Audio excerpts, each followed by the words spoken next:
ಟಾಲಿವುಡ್ನಲ್ಲಿ girl friend cinema ಒಂದು ದೊಡ್ಡ success ಜರ್ನಿಯನ್ನು ಮುಂದುವರಿಸಿರ್ತಕ್ಕಂಥದ್ದು ಒಂದು ಕಡೆ ಆದರೆ ಅತ್ತ ಒಂದೊಂದು ಸರಿ ಒಬ್ಬ ಕಲಾವಿದರಿಗೆ ಅನಿಸುತ್ತೆ ಒಂದು ದೊಡ್ಡ ಸಕ್ಸಸ್ ಸಿಕ್ಕರೂ ಕೂಡ ನಾವು ಬೆಳೆದಂತಹ ಜಾಗ ನಮ್ಮದೇ ಜನಗಳು ನಮ್ಮನ್ನು ಒಪ್ಕೊಂಡಾಗಲೇ ಅದರಿಂದ ಸಿಗುವಂಥ ಖುಷಿ ಬೇರೆ ಅನ್ನೋಂತಹ ನಿಟ್ಟಿನಲ್ಲಿ ಮಾತನಾಡ್ತಾ ಈಗ ಬ್ಯಾಂಕ್ ಆಫ್ ಭಾಗ್ಯಲಕ್ಷ್ಮಿ ಸಿನಿಮಾದ ಬಗ್ಗೆ ಮಾತಾಡೋಕ್ಕೆ ದೀಕ್ಷಿತ್ ಶೆಟ್ಟಿ ನಮ್ಮ ಜೊತೆ ಇದ್ದಾರೆ. ಅವ್ರನ್ನೇ ಮಾತಾಡ್ಸೋಣ.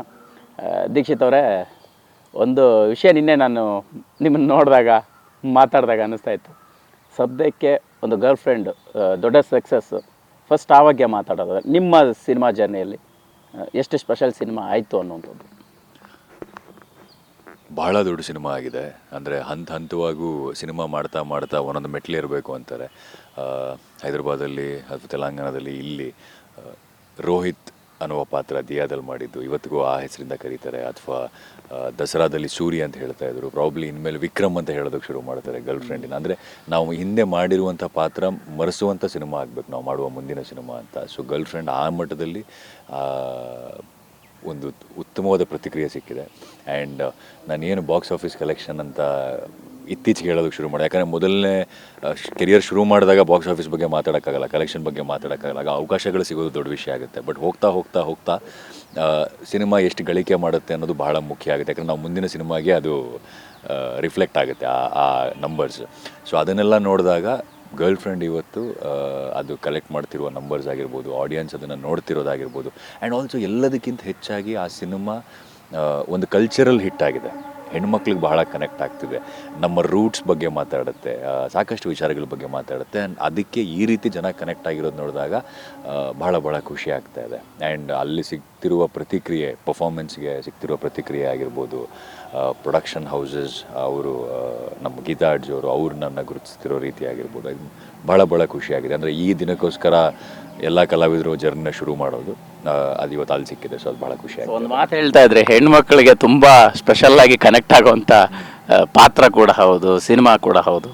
ನೀವು ರಶ್ಮಿಕಾ ಅವ್ರಿಗೆ ಟಾಕ್ಸಿಕ್ ಬಾಯ್ ಫ್ರೆಂಡ್ ಆಗಿ ಸಿನಿಮಾದಲ್ಲಿ ಕಾಣಿಸ್ಕೊಳ್ತೀರಿ.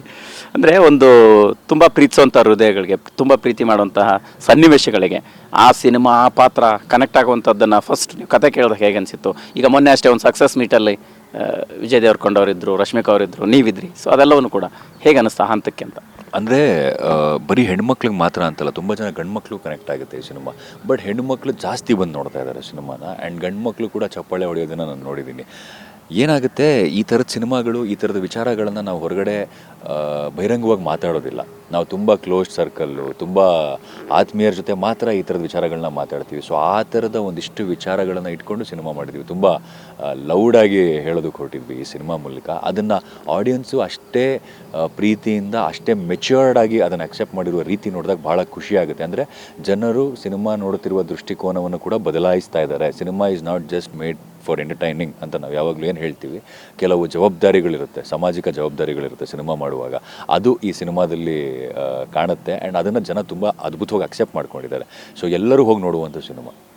ನೀವು ಹೇಳಿದಾಗೆ ಗಾಢವಾಗಿ ಪ್ರೀತಿಯಲ್ಲಿರುವಂಥ ಎಲ್ಲರೂ ಹೋಗಿ ನೋಡುವಂಥ ಸಿನಿಮಾ ಆ ಸಿನಿಮಾ. ಅಂದರೆ ಅದು ಟಾಕ್ಸಿಕ್ ಬಾಯ್ ಫ್ರೆಂಡ್ ಅನ್ನೋದಕ್ಕಿಂತ ಹೆಚ್ಚಾಗಿ ಅವರು ವಿಕ್ರಮ್ ಅನ್ನುವ ಪಾತ್ರ ಅವನ ಸುತ್ತ ಏನು ನೋಡಿದ್ದಾನೆ ಅದನ್ನು ಅಳವಡಿಸ್ಕೊಂಡು ಬಂದಿದ್ದಾನೆ. ಅವ್ನಿಗೆ ಅದಕ್ಕಿಂತ ಬೆಟರ್ ಗೊತ್ತಿಲ್ಲ. ಪ್ರೀತಿ ಅಂದರೆ ಏನು, ಕಂಟ್ರೋಲ್ ಮಾಡೋದು. ಮೋಸ್ಟ್ಲಿ ಪ್ರೀತಿ ಅಂದರೆ ಅದು ಹೀಗಿದ್ರೇ ಪ್ರೀತಿ ಅಂತ ಅವ್ನ ತಂದೆ ನೋಡಿ ಕಲ್ತಿದ್ದಾನೆ. ಅವನ ಪರಿಸರ, ಅವ್ನು ಬೆಳೆದಿರೋ ಪರಿಸರ ನೋಡಿ ಕಲ್ತಿದ್ದಾನೆ. ಸೊ ಸಾಕಷ್ಟು ಜನ ಹುಡುಗರು ಹಾಗೆ ಅಂದ್ಕೊಂಡಿರ್ಬೋದೇನೋ. ಸೊ ಈ ಥರದ ಸಿನಿಮಾಗಳು ಬಂದಾಗ ಅಥವಾ ಈ ಥರ ವಿಚಾರಗಳನ್ನ ನಾವು ಹೊರಗಡೆ ಬೇರೆಯವ್ರ ಹತ್ರ ಮಾತಾಡಿದಾಗ ಅದಕ್ಕಿನ್ನೂ ಕ್ಲಾರಿಟಿ ಸಿಗುತ್ತೆ. I think lot of people has clarity today after watching the film ಅಂತ ಅನಿಸುತ್ತೆ. ಒಂದು. ಆ್ಯಂಡ್ ಎರಡು, ಸಕ್ಸಸ್ ಮೀಟಲ್ಲಿ ಅಫ್ಕೋರ್ಸ್ ಎಲ್ಲರೂ ಇದ್ದರು. ವಿಜಯ್ ಸರ್ ಬಂದಿದ್ದರು, ಅವ್ರಿಗೂ ಬಹಳ ಸಿನಿಮಾ ಇಷ್ಟ ಆಗಿತ್ತು. ಅಥವಾ ಪರ್ಸ್ನಲಾಗಿ ಹೇಳ್ತಾ ಇದ್ರು ತುಂಬ ಡಿಸ್ಟರ್ಬಿಂಗ್ ಆಗಿತ್ತು ಸಿನಿಮಾ ಅಂತ ಹೇಳಿ. ಆ್ಯಂಡ್ ಅದ್ರ ಜೊತೆಗೆ ಅವರು ವೇದಿಕೆ ಮೇಲೆ ಮಾತಾಡಿದಂಥ ರೀತಿ ಆ್ಯಂಡ್ ಇಡೀ ತಂಡಕ್ಕೆ ಅವ್ರ ಸಪೋರ್ಟ್ನ ಎಕ್ಸ್ಟೆಂಡ್ ಮಾಡಿದಂಥ ರೀತಿ, ಅಂದರೆ ಒಂದು ಸಿನಿಮಾಗೆ ಬಂದು ಅವ್ರು ಸಪೋರ್ಟ್ ಮಾಡೋದಿದೆಯಲ್ಲ, ಇಟ್ಸ್ ಅ ವೆರಿ ಒಳ್ಳೆ ಬೆಳವಣಿಗೆ ಅಂತ ಹೇಳ್ತೀವಿ. ಒಬ್ರಿಗೊಬ್ಬರು ಸಿನಿಮಾ ಭುಜ ತಟ್ಟೋದಾಗಿರ್ಬೋದು, ಒಳ್ಳೆ ಸಿನಿಮಾ ಮಾಡಿದಾಗ ಒಳ್ಳೆ ಬೆಳವಣಿಗೆ. ಆ್ಯಂಡ್ ಅದು ನಮಗೆ ಯುವ ಕಲಾವಿದರಿಗೆ, ನಮ್ಮಂಥವ್ರಿಗೆ ಇನ್ನೂ ಒಂದು ಸ್ಟ್ರೆಂತ್ ಕೊಡುತ್ತೆ, ಕಾನ್ಫಿಡೆನ್ಸ್ ಕೊಡುತ್ತೆ. ಆ್ಯಂಡ್ ಮುಂದಿನ ದಿನಗಳಲ್ಲಿ ಇನ್ನೂ ಅದ್ಭುತವಾದ ಕೆಲಸ ಮಾಡಬೇಕು ಅನ್ನೋ ಒಂದು ಮನಸ್ಥಿತಿ ತಂದು ಕೊಡುತ್ತೆ.